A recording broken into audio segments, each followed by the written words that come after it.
हम बात करेंगे हमारे अर्ली थ्योरीज की और फिर हम बात करेंगे हमारे मॉडर्न थ्योरीज की। किसने रिवाइज किया दोस्तों? मैथमेटिशियन लाप्लेस ने। ये सब चीजों की शुरुआत किससे हुई है? नेबुला से हुई है। ये जब रोटेट करता है, जब घूमता है, तो ये सेंटर की तरफ आते हैं, बीच की तरफ आते हैं। ये देखो प्रोटोप्लैनेट्स, प्लैनेट्स का स्टार्टिंग फॉर्म आपको क्रिएट होता हुआ दिख रहा है। अब 1920 में क्या होता है, जो एडविन हबल है, जिनके नाम पे हबल टेलीस्कोप है दोस्तों, कि जो लेयर्ड स्ट्रक्चर आप देखते हो आज क्रस्ट का, मैंटल का, कोर का, आखिरकार वो लेयर्ड स्ट्रक्चर बना कैसे? हेलो नमस्कार, क्या हाल चाल, कैसे हैं आप सभी? स्वागत है मेरे प्यारे प्यारे बच्चों का यार आपके अपने प्लेटफॉर्म आर्ट्स वाला, ह्यूमैनिटीज वाला के ऊपर। मैं हूं आपका अपना दोस्त, आपका होस्ट, आपका मेंटोर, आपका बड़ा भाई कुणाल दिस साइड। उम्मीद है बहुत सारे बच्चे बहुत अच्छे और बहुत जबरदस्त होंगे।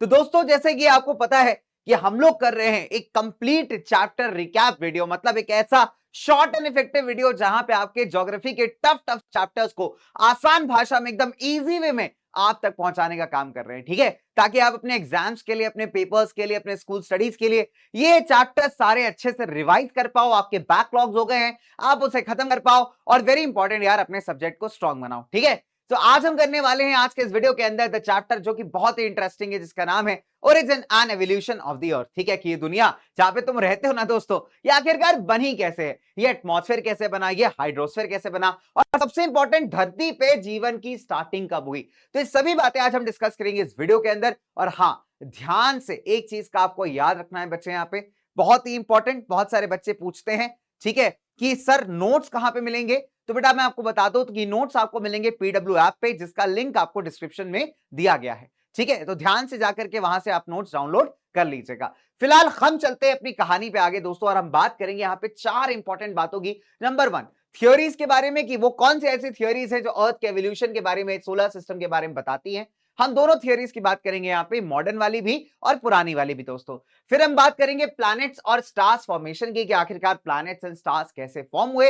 हम यहां बात करेंगे एवोल्यूशन ऑफ द एटमॉस्फेयर और हाइड्रोस्फेयर की, और साथ ही साथ जीवन की शुरुआत, या पृथ्वी पे जीवन कैसे स्टार्ट हुआ, इसकी भी, ठीक है? तो बहुत ही प्यारा सा, बढ़िया सा, छोटा सा वीडियो रहने वाला है। फटाफट से इसको स्टार्ट करते हैं दोस्तों, ठीक है? और ध्यान से आप भी एक ऐसी जगह ढूंढ लीजिए घर में जहां पे आपको कोई डिस्ट्रैक्ट या परेशान करने वाला ना आए, ठीक है? चलिए, तो देखिए, जब हम बात करते हैं ओरिजिन ऑफ द यूनिवर्स की, origin of the solar system की, प्लैनेट्स की, तो यहां पे कई सारी थ्योरीज आपके सामने निकल के आती हैं। उसमें से हमने क्या किया है, इनको दो पार्ट्स में डिवाइड कर लिया। नंबर वन, हम बात करेंगे हमारे अर्ली थ्योरीज की, और फिर हम बात करेंगे हमारे मॉडर्न थ्योरीज की। अब दोनों में सबसे बड़ा डिफरेंस क्या है?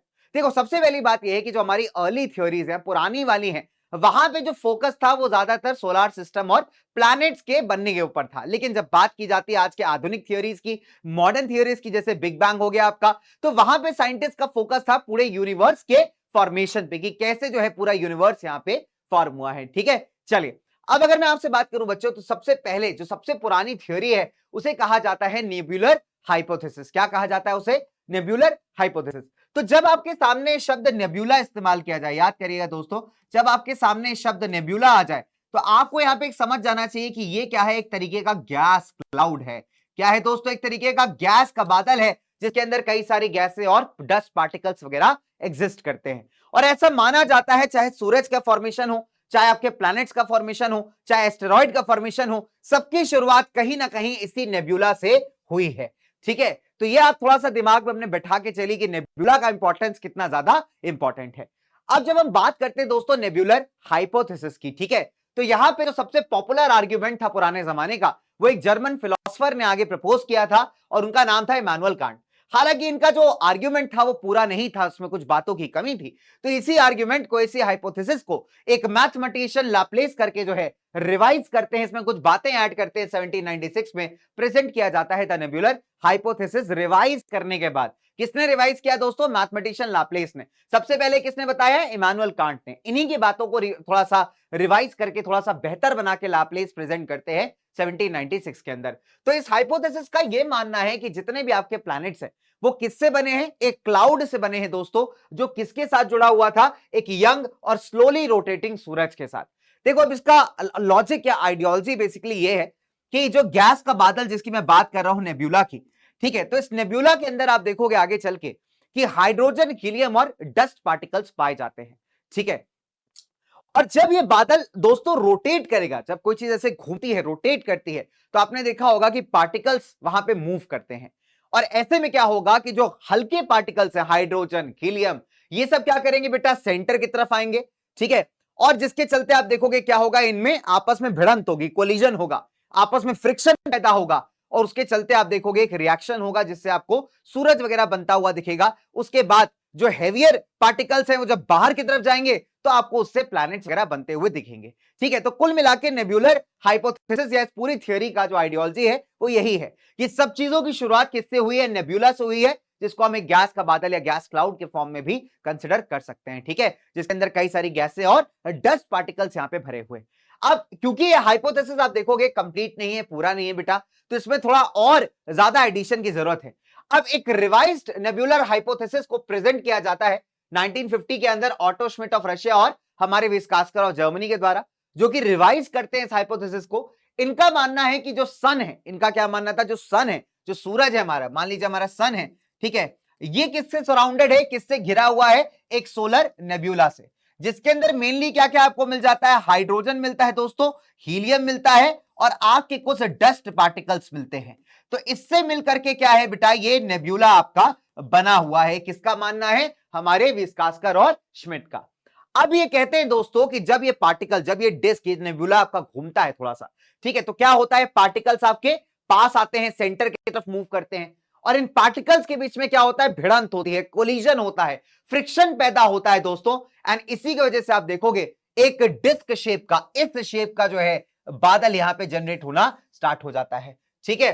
एंड कहा जाता है कि जो प्लैनेट्स का फॉर्मेशन हुआ है वो इसी डिस्क शेप वाले बादलों से हुआ है आगे चल के, कि एक के ऊपर एक जब लेयर आपकी अटैच होती चली गई तो आप देखोगे प्लैनेट्स का फॉर्मेशन होता गया, ठीक है। तो सिंपल सा लॉजिक आपको यही याद रखना है कि देखिए ये जो नेब्यूला था इसके अंदर जो लाइटर पार्टिकल्स हैं, हाइड्रोजन, हीलियम, डस्ट पार्टिकल्स, ये जब रोटेट करता है, जब घूमता है, तो ये सेंटर की तरफ आते हैं, बीच की तरफ आते हैं, आपस में टकराते हैं, फ्रिक्शन पैदा होती है, कोलिजन पैदा होती है, ठीक है।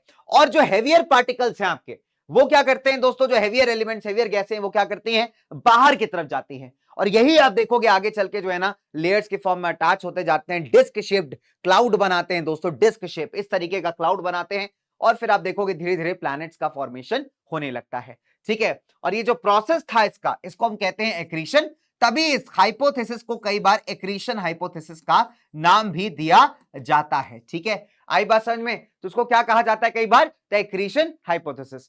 हालांकि अगर आप देखोगे तो जो नेब्यूलर थ्योरीज थी आपकी, ये देखो कुछ इस तरीके से काम कर रही है। तो आप देखिए स्टार्टिंग में क्या है, गैस का बादल है, फिर आप देखिए रोटेट होना स्टार्ट हुआ, लेयर्स बनने स्टार्ट हुए, ये है वो सोलर नेब्यूला जिसकी हम बात कर रहे हैं, देखिए कैसे डिस्क शेप में कन्वर्ट होना स्टार्ट हुआ, ठीक है। और फिर आप आगे देखोगे बच्चे की, इसी से जो है ना आपके, इसको हम कहते हैं एक्रीशन डिस्क, इसी से आपके जो है प्लैनेट्स वगैरह फॉर्म होने स्टार्ट होंगे। इस तरीके से आप देख पा रहे हो इस इमेज के अंदर कि कैसे भाई ये रोटेट कर रहा है तेज तरीके से।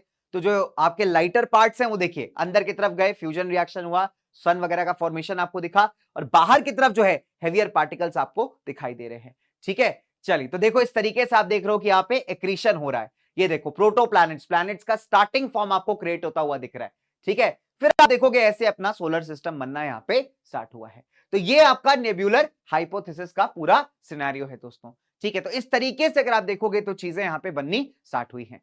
अब अगर मैं बात करूं मॉडर्न थ्योरीज की, तो दोस्तों जो सबसे वाइडली एक्सेप्टेड थ्योरी आज के जमाने की वो है द बिग बैंग थ्योरी या फिर द एक्सपैंडिंग यूनिवर्स हाइपोथेसिस, ठीक है। तो मॉडर्न साइंटिस्ट अगर आप देखोगे तो सिर्फ सोलर सिस्टम से जो है रिलेट नहीं करते, उनका जो ऑब्जेक्टिव है वो है पूरे यूनिवर्स के ओरिजिन को स्टडी करना, और इसीलिए जो बिग बैंग थ्योरी है उसको सबसे ज्यादा एक्सेप्टेबल माना जाता है आज के जमाने में।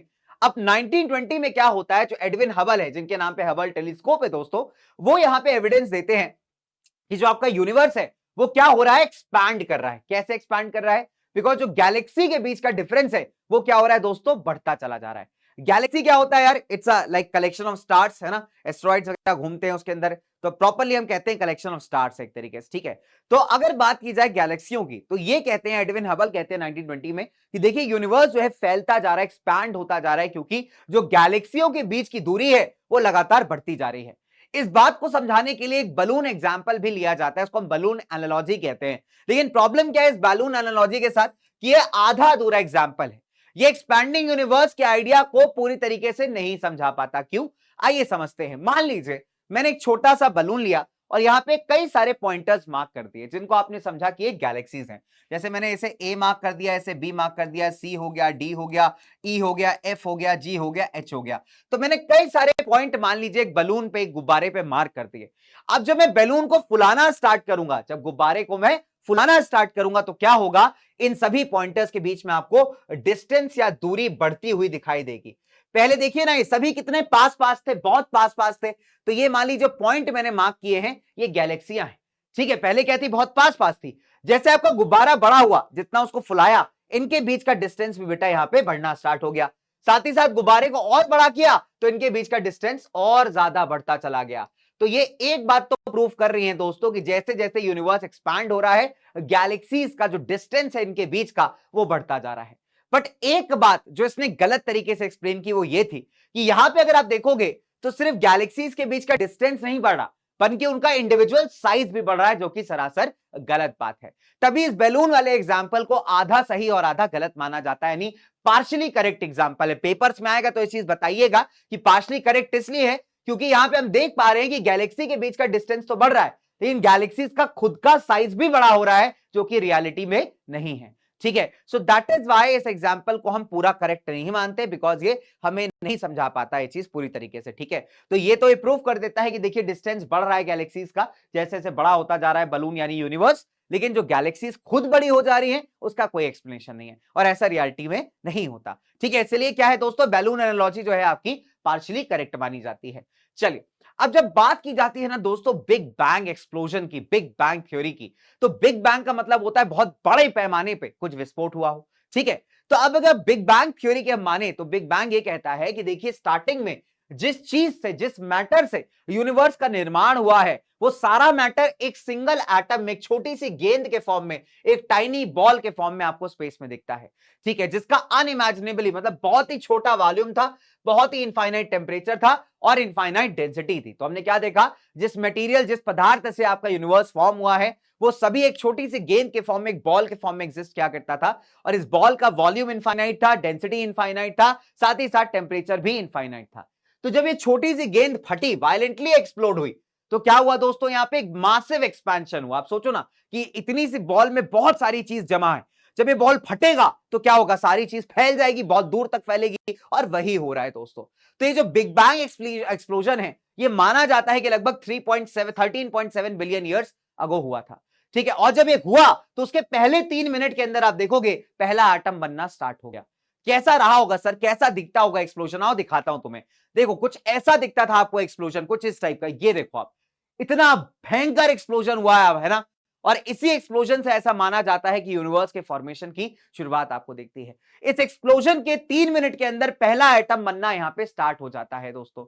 ठीक है, तो हमने क्या देखा कि जब बिग बैंग एक्सप्लोजन हुआ, उस टाइम पे जितना भी मैटर था जिससे यूनिवर्स आपका फॉर्म हो रहा है, सारा एक छोटी सी गेंद, एक टाइनी बॉल के फॉर्म में था, जिसका वॉल्यूम, डेंसिटी, टेम्परेचर दोनों इनफाइनाइट थे। ठीक है, बिल्कुल इनफाइनाइट, कैलकुलेट ना किया कर पा रहे हो जिसको आप। तो जब ये एक्सप्लोजन हुआ, वायलेंट एक्सप्लोजन हुआ, आप देख पा रहे हो यहां पे क्या हो रहा है, वायलेंट भयंकर एक्सप्लोजन हो रहा है। तो जब ये भयंकर एक्सप्लोजन हुआ तो चीजें क्या हुई, एकदम से फैल गई, एक्सपैंड हो गई दोस्तों, और पहले 3 मिनट के अंदर आप देखोगे पहला एटम बनना स्टार्ट हो गया।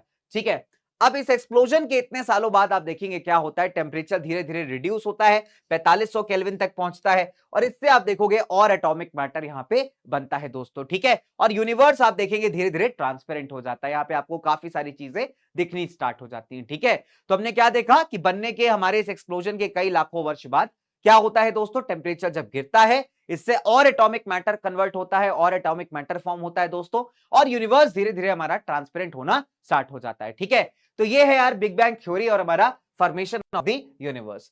अब इसी थ्योरी के ऑल्टरनेट एक और थ्योरी को प्रेजेंट किया गया, जिसे हम कहते हैं Hoyle's concept of a steady state. क्या बोलते हैं इसको हम लोग, Hoyle's concept of steady state. तो ये थ्योरी किसके ऑल्टरनेटिव में आई थी, बिग बैंग के ऑल्टरनेटिव में।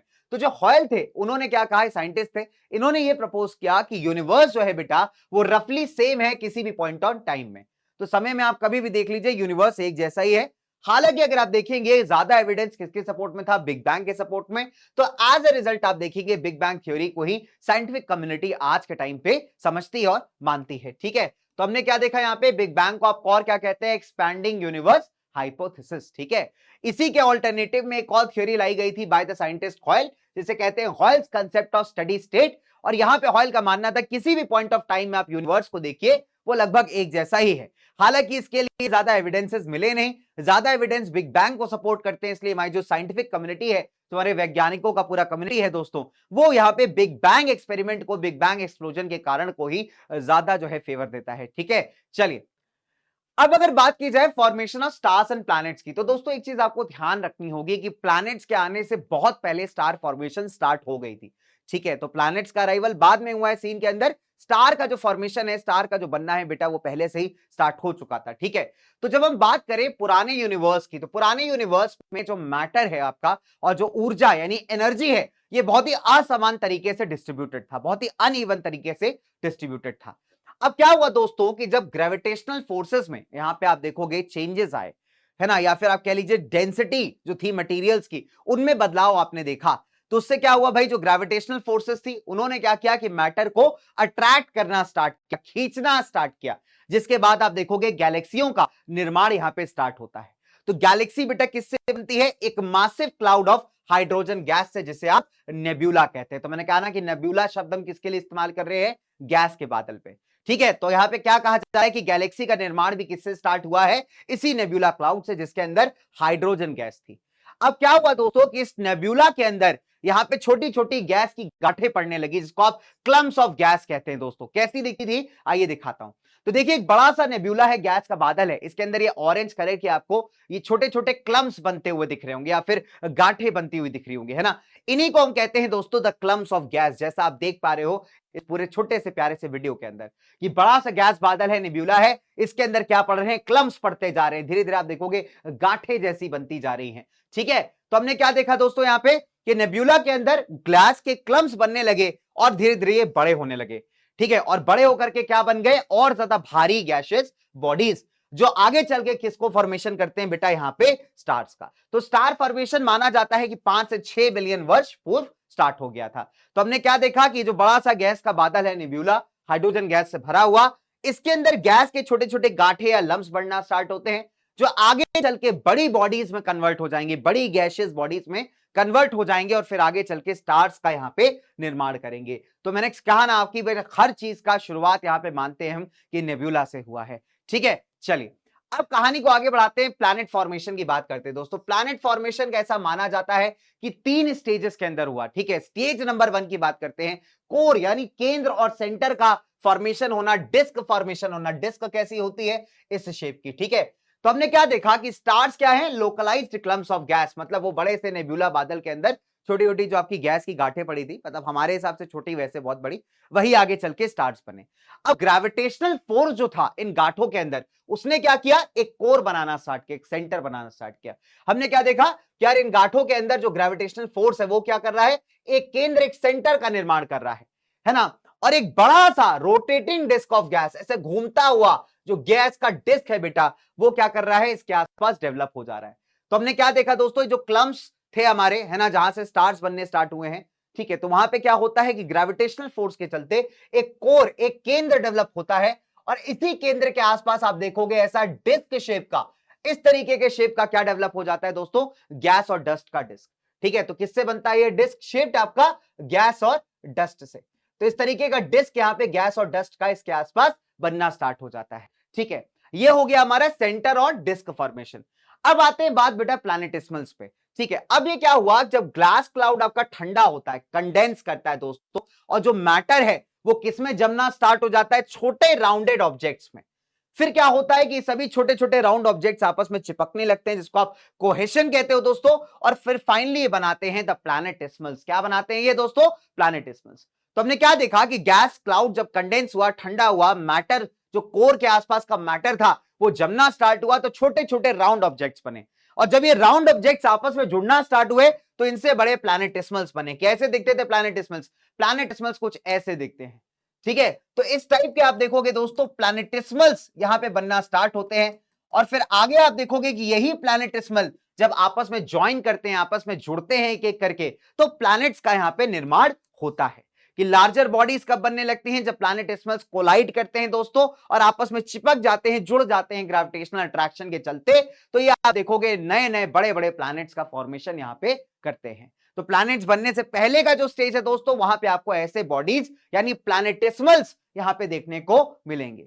ठीक है, आई बात समझ में? चलिए, अब लास्ट और फाइनल स्टेज में ये बहुत सारे जो आपके प्लैनेटेसिमल्स हैं ये साथ में आते हैं और आप देखोगे यहां पे प्लैनेट्स का फॉर्मेशन करते हैं दोस्त। ठीक है, तो ये था आपका प्लैनेट फॉर्मेशन, जिससे इंडिविजुअल क्वेश्चन आता है दोस्तों पेपर में, स्टार और प्लैनेट्स कैसे फॉर्म हुए फटाफट से बताइए। ठीक है, चलिए, अब एक बार आपका प्लैनेट बन गया दोस्तों, प्लैनेट बनने के बाद बहुत जरूरी है कि ये समझना कि हमारी अर्थ की जो लेयर्ड स्ट्रक्चर आप देखते हो आज, क्रस्ट का, मैंटल का, कोर का, आखिरकार वो लेयर्ड स्ट्रक्चर बना कैसे है?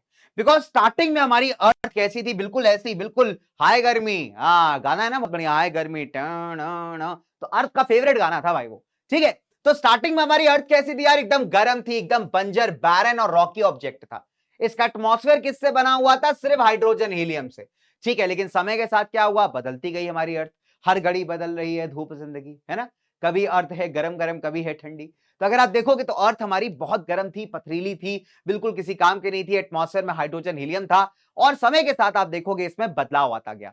आज अर्थ कैसी दिखती है बेटा? अर्थ का एक अपना लेयर्ड स्ट्रक्चर है, हम सब पढ़ते हैं ना दोस्तों, अर्थ का एक लेयर्ड स्ट्रक्चर है, इसमें क्रस्ट है, मैंटल है, कोर है, इजंट इट? तो अर्थ कैसी है दोस्तों? आज स्ट्रक्चर्ड फॉर्म में, लेयर, परतों के फॉर्म में है, लेकिन पहले ऐसी नहीं हुआ करती थी। नंबर वन परत की बात करते हैं। देखिए, नंबर वन, जब हम बात करते हैं अर्ली प्राइमोडियल स्टेज की, अर्ली मतलब जो एंशिएंट टाइम में, पुराने जमाने में, बहुत पुराने टाइम में जब लाइफ वगैरह नहीं था, उस टाइम पे अर्थ कैसी थी दोस्तों? बहुत ही अनस्टेबल स्टेट में।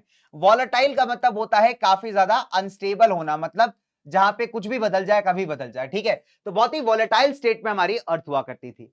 अब जैसे डेंसिटी यहां पे बढ़नी स्टार्ट हुई तो क्या हुआ दोस्तों? टेम्परेचर भी आपका अंदर का बढ़ा। ठीक है, इससे क्या हुआ कि डेंसिटी के आधार पे जो मटेरियल्स है वो यहां पे अलग अलग होना स्टार्ट हो गए। तो हमने क्या देखा? डेंसिटी टेम्परेचर बढ़ा तो उसके रिजल्ट में क्या हुआ कि डेंसिटी के आधार पे जो मटेरियल्स हैं आपके वो अलग अलग होना स्टार्ट हो गए। जो ज्यादा भारी चीजें होती, जिनका डेंसिटी भारी होता है, वो हमेशा डूब जाते हैं। याद रखिएगा इस चीज को कि जिनका डेंसिटी भारी है वो यहां पे डूब जाएंगे। तो जो भारी मटेरियल्स थे, भारी मेटल्स थे, वो नीचे की तरफ जाने लगे और जो हल्के वाले थे ना बेटा, वो ऊपर की तरफ आने लगे। तो इससे क्या हुआ कि अर्थ में एक लेयर्ड स्ट्रक्चर फॉर्म होना स्टार्ट हुआ। और ये जो प्रोसेस है ना आपका कि डेंसिटी के आधार पे मटेरियल्स का सेपरेट होना, इसे हम कहते हैं डिफरेंशिएशन। क्या बोलते हैं इसको हम लोग दोस्तों? डिफरेंशिएशन। ठीक है, चलिए, तो हमने क्या देखा यहाँ पे कि मटेरियल्स यहाँ पे डेंसिटीज के आधार पे सेपरेट होने लगे। हेवियर मटेरियल्स जैसे आयरन है, निकल है, ये सब नीचे की तरफ चला गया, सेंटर की तरफ, और लाइटर वाले ऊपर सरफेस पे आ गए। ठीक है, तो फिर उसके बाद जैसे जैसे अर्थ आपकी ठंडी होती गई, सॉलिड होती गई, तो आपका आउटर सरफेस डेवलप हुआ किसमें? क्रस्ट के अंदर। ठीक है, फिर आप जो लेयर्ड स्ट्रक्चर ऑफ अर्थ को देखते हो ना बेटा, सरफेस से लेके एकदम सेंटर तक, वहां पे आपको तीन मेजर लेयर्स बनती हुई दिखाई दी। कौन कौन सी? क्रस्ट हो गई, मैंटल हो गई, कोर का दो पार्ट, इनर कोर और आउटर कोर। ठीक है, और आप जब डेंसिटी की बात करते हो तो जितना ऊपर सरफेस से आप अंदर की तरफ जाओगे, मटेरियल का डेंसिटी बढ़ता जाएगा। क्या होगा दोस्तों? मटेरियल का डेंसिटी बढ़ता जाएगा। ऊपर की तरफ हल्के डेंसिटी वाले मटेरियल होंगे और जितना नीचे जाओगे उतना आपको हैवी डेंसिटी के मटेरियल्स मिलते जाएंगे। तो क्रस्ट से कोर तक अगर आप जाते हैं तो डेंसिटी क्या होगी दोस्तों? मटेरियल्स की इंक्रीज होती चली जाएगी। ठीक है, तो इस तरीके से हमारा स्ट्रक्चर दिखता है। बहुत ही बेसिक डायग्राम है। क्रस्ट है आपके पास, मेंटल है हमारा, मेंटल का जो अपर वीकर पोर्शन है, कमजोर इलाका है, उसे मेस्थेनोस्फीयर भी कहते हैं दोस्तों। इसके बाद हमारा आउटर कोर और इनर कोर है।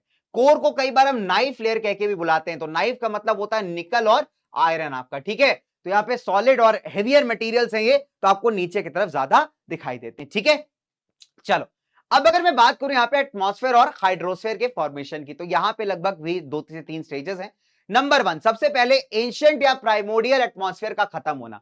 हमने क्या पढ़ा था कि स्टार्टिंग में अर्थ का एटमॉस्फेयर किससे बना है दोस्तों? हाइड्रोजन और हीलियम से। और इसको हटाया किसने? हमारी सोलर विंड्स ने। तो जो सोलर विंड्स हमारे अर्थ के ऊपर आई दोस्तों, उन्होंने क्या किया? हाइड्रोजन हीलियम के एटमॉस्फेयर को हटा दिया। दूसरा प्रोसेस आता है जिसको आप डी गैसिंग कहते हैं। क्या बोलते हैं आप इसको? डीगैसिंग। अब डीगैसिंग का मतलब होता है कि जब अर्थ आपकी ठंडी हो रही थी, कूल हो रही थी, उस टाइम पे आप देखोगे कई सारे वॉल्केनिक इरप्शंस भी हो रहे थे।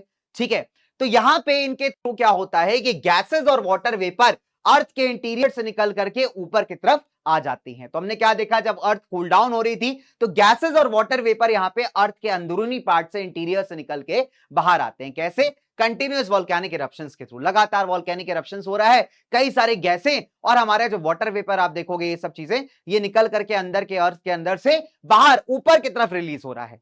इसी प्रोसेस को आप कहते हैं दोस्तों डी गैसिंग। क्या बोलते हैं इसको आप? D guessing. तो इसने क्या किया दोस्तों, यहाँ पे अर्ली एटमॉस्फेयर को हमारे अर्थ को फॉर्म किया, जिसमें क्या था, वाटर वेपर थी, nitrogen, carbon dioxide, methane, ammonia, बस बहुत ही कम अमाउंट में फ्री ऑक्सीजन। तो ऑक्सीजन का तो जो प्रॉब्लम है बेटा वो भी अभी एग्जिस्ट कर रहा है। ठीक है, पहले से हमारा एटमॉस्फेयर बेहतर हो गया है, पहले से हमने देखा कि काफी बेहतर हो गया, हाइड्रोजन हीलियम वाला एनवायरमेंट खत्म हो गया है। उसकी जगह जो कई सारी गैस और वाटर वेपर अर्थ के इंटीरियर में थी अभी वो बाहर निकल चुकी है, वो हमारे एटमॉस्फेयर को फिल कर रही है, बना रही है। ठीक है, अब आता है तीसरा सबसे इंपॉर्टेंट पॉइंट, लेकिन उससे पहले देखो कि क्या हुआ, वोल्केनिक इरप्शंस हो रहे हैं, आप देख पा रहे हो लगातार। ठीक है, कई सारी गैसें आपको रिलीज होती हुई यहां पे दिख रही हैं। ठीक है, और साथ ही साथ जब वाटर वेपर आपका ठंडा होना स्टार्ट होगा, कंडेंस होना स्टार्ट होगा, तो बादल बनेंगे दोस्तों, और इन्हीं बादलों से जब बारिश होगी तो हमारे अर्थ के ऊपर जो बड़े बड़े गड्ढे थे, डिप्रेशन थे, उनमें आप देखोगे पानी भरना स्टार्ट होगा और समुद्र बनेगा, यहां पे सी बनेगा, ओशन बनेगा। ठीक है, या कह सकते हो हाइड्रोस्फीयर का फॉर्मेशन होगा। ठीक है, तो हमने क्या देखा, जैसे जैसे अर्थ कूल होती गई वाटर वेपर कंडेंस हुआ और बारिश हुई, और इसी बारिश ने क्या किया दोस्तों, जो गड्ढे थे हमारे अर्थ के ऊपर उनको भरना स्टार्ट किया, और यहां पे किसका निर्माण होता है, ओशंस का या हाइड्रोस्फीयर का। ठीक है, अब ओशंस अगर आप देखोगे लगभग 500 मिलियन सालों के अंदर बन गई थी फ्रॉम अर्थ क्रिएशन, और लगभग अगर आप देखोगे तो कितनी पुरानी है, 4000 मिलियन वर्ष पुरानी है। इसके बाद आप देखोगे जब ओशंस के अंदर लाइफ आई, जब जीवन का मतलब बनना स्टार्ट हुआ धीरे धीरे, तो जो हमारे ऑर्गेनिजम्स थे उन्होंने क्या किया, फोटोसिंथेसिस किया। ठीक है, तो फोटोसिंथेसिस लगभग 2500 से 3000 मिलियन पुरानी बात है। अब जब फोटोसिंथेसिस होता है तो आपको पता है दोस्तों ऑक्सीजन रिलीज होती है, तो यही जो ऑक्सीजन यहां पे रिलीज हो रही है दोस्तों, ये क्या करेगी भाई, हमारे एटमॉस्फेयर के अंदर जाना स्टार्ट होगी। और 2000 मिलियन वर्ष पूर्व क्या हुआ कि यही ऑक्सीजन हमारे एटमॉस्फेयर के अंदर अब आपको मिलनी स्टार्ट हो गई। सो अगर आज के एटमॉस्फेयर को हम देखें तो ज्यादातर आपको यहां पे नाइट्रोजन गैस मिलती है, इसके बाद आपको ऑक्सीजन गैस मिलती है, इसके बाद आपको बाकी गैसेस मिलती हैं। ठीक है, तो उस जमाने में क्या हुआ, हमने देखा कि फाइनल जो है किसने कंप्लीट किया इस प्रोसेस को ऑक्सीजन को लाने का, दैट इज हमारे फोटोसिंथेसिस। कि फोटोसिंथेसिस स्टार्ट हुआ, ऑक्सीजन रिलीज होना स्टार्ट हुआ, यही ऑक्सीजन आप देखोगे आगे एटमॉस्फेयर में जाना स्टार्ट हुई, उसको फ्लड कर दिया, मतलब उसको भर सा दिया। ठीक है, तभी आपका जो आज का एटमॉस्फेयर है उसमें आपको नाइट्रोजन और ऑक्सीजन गैसेस काफी डोमिनेट करती हुई दिखती है। ठीक है, चलिए दोस्तों अब आ जाते हैं फटाफट से हमारे आखिरी टॉपिक, लास्ट टॉपिक पे, जिसका नाम है द ओरिजिन ऑफ लाइफ, यानी फाइनली जीवन का शुरुआत जो है धरती पे कैसे हुआ। अब देखो, स्टार्टिंग में अर्थ और अर्थ का एटमॉस्फेयर दोनों जीवन के लिए सुटेबल नहीं थे। साइंटिस्ट का मानना है कि जीवन कैसे स्टार्ट हुआ, एक केमिकल रिएक्शन के तौर पे। दोस्तों एक केमिकल रिएक्शन हुआ जिससे कुछ ऑर्गेनिक मॉलिक्यूल बने, और ये ऑर्गेनिक मॉलिक्यूल जो है अपने आप को डुप्लीकेट करते गए, अपने आप को बढ़ाते चले गए इस तरीके से कि जो नॉन लिविंग चीज थी वो भी किसमें कन्वर्ट होने लगी, लिविंग में। तो यहां पे हमने क्या देखा, इनएनिमेट। इनएनिमेट का मतलब होता है जो नॉन लिविंग चीज थी वो भी जब इनके संपर्क में आई बेटा तो किसमें कन्वर्ट होने लगी, हमारे लिविंग सब्सटेंस के अंदर। तो ऐसा माना जाता है कि लाइफ का जो उत्पत्ति है, जो बिगिनिंग है, वो करीब 3800 मिलियन वर्ष पूर्व हुआ है। और जो फॉसिल्स हमें मिले हैं दोस्तों, उनको अगर आप देखोगे, जो पत्थर हमें मिले, जो रॉक्स हमें मिले, उसके अंदर जो जीवाश्म मिले, फॉसिल्स मिले, वो आज के हमारे ब्लू ग्रीन एल्गी या ब्लू एल्गी से काफी ज्यादा मिलते जुलते हैं। ठीक है, तो आज का जो ब्लू एल्गी है उससे मिलते जुलते जो है हमारे कुछ ऑर्गेनिजम्स रहा करते होंगे। तो ऐसे ऑर्गेनिजम्स के जीवाश्म हमें, फॉसिल्स हमें पत्थरों के अंदर मिले हैं दोस्तों। ठीक है, जो करीब 3000 मिलियन ईयर्स ओल्ड रॉक्स हैं उसके अंदर आपको ऐसे पत्थर देखने को मिले हैं। ठीक है, आई बात, मतलब उस पत्थरों में आपको ऐसे फॉसिल्स या जीवाश्म देखने को मिले हैं। इज दैट क्लियर, बात समझ में आ गई दोस्त यहाँ पे। चलिए, तो हमने क्या देखा बच्चों यहाँ पे कि ओरिजिन ऑफ लाइफ कैसे हुआ, कि स्टार्टिंग में पृथ्वी या पृथ्वी का एटमॉस्फेयर रहने लायक नहीं था। साइंटिस्ट का मानना है कि क्या होता है यहाँ पे, केमिकल प्रतिक्रिया, एक केमिकल रिएक्शन होता है दोस्तों, जिसके चलते कुछ ऐसे मॉलिक्यूल यहाँ पे बनते हैं जो अपने आप को डुप्लीकेट करते हैं, बढ़ाते चलते हैं, और साथ ही साथ जो नॉन लिविंग मैटर इनके कॉन्टैक्ट में आता है वो भी यहाँ पे लिविंग हो जाता है। ऐसा ही इसलिए मानते हैं हम लोग यहाँ पे कि 3800 मिलियन वर्ष पूर्व जो है लाइफ का बिगनिंग स्टार्ट हुआ। इनफैक्ट जो जीवाश्म या फॉसिल्स हमें मिले हैं दोस्तों वो भी इसी बात को हिंट करते हैं। और आज के अगर रिजेंबलेंस की बात की जाए तो आज का जो ब्लू एल्गी है उससे रिजेंबल करता हुआ आपको क्रीचर का फॉसिल यहाँ पे मिला है। ठीक है, तो ये थी भाई हमारी chapter origin and evolution of the earth दोस्तों। अब ये चैप्टर बहुत ही सिंपल है दोस्त, बहुत ही आसान है समझने के लिए। 2-3 बातें इससे रिपीटेडली आती हैं। बिग बैंग थ्योरी क्या थी बताइए, प्लैनेट्स और स्टार का फॉर्मेशन बताइए, लाइफ का शुरुआत कैसे हुआ इसको बताइए। तो ये मेजर क्वेश्चंस है जो आपके स्कूल्स में बहुत ज्यादा पुटअप किए जाएंगे दोस्तों, तो बहुत अच्छे से पढ़िएगा। बहुत ही स्कोरिंग चैप्टर है, आसान चैप्टर है दोस्त, ठीक है, और आप बढ़िया स्कोर कर सकते हो उसमें। डन। चलिए, तो आज का आपका होमवर्क है, कमेंट सेक्शन के अंदर आप मुझे बता सकते हैं कि बताइए कि यहां पे एटमॉस्फेयर का इवोल्यूशन कैसे हुआ, जो हमारा आज का एटमॉस्फेयर है उसका निर्माण आखिरकार कैसे हुआ। तो कमेंट सेक्शन के अंदर आप अपने जवाब या आंसर दे सकते हैं दोस्तों, ठीक है। मैं आपके कमेंट्स को जरूर से पढ़ता हूं ताकि पता चले भाई कि कौन सा बच्चा देख रहा था, किस बच्चे ने जो है एकदम बढ़िया पढ़ाई की है, ठीक है। बस इसी के साथ दोस्त हम लोग यहाँ पे एंड करते हैं आज की क्लास को, ठीक है। तो thank you so much guys, शुरुआत और ये बस आपके लिए होमवर्क करके लिए रखा हुआ था। धन्यवाद सो मच बच्चा पार्टी। मिलते हैं आप सभी से अगली कक्षा में, अगली क्लास के अंदर। तब तक के लिए मुझे दीजिए इजाजत, मैं चलता हूं, मिलूंगा आपसे अगले वीडियो में। ध्यान से वीडियो को लास्ट तक देख लेना और नोट्स डाउनलोड कर लेना पीडब्ल्यू ऐप से, लिंक नीचे डिस्क्रिप्शन में गिवन है। Bye bye guys, take care, love you.